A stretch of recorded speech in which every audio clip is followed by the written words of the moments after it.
there's a lot of competition with the buying of the gold. We do hear a lot of stories about people selling experiences elsewhere. Some good, some not so good. The ones that bother us is the ones where people were just treated unfairly.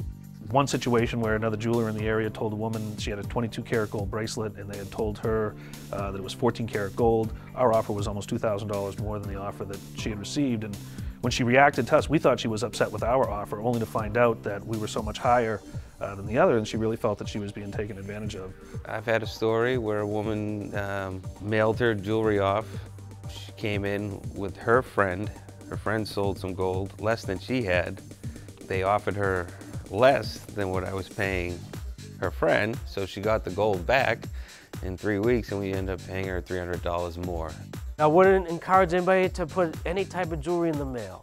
When you send it off in the mail, you don't know who's looking at it. You might have an inexperienced buyer. When you come into us, we'll examine and weigh it right in front of you so you can feel comfortable that you're dealing with somebody face to face. Somebody that's going to look you in the eye and give you an honest price.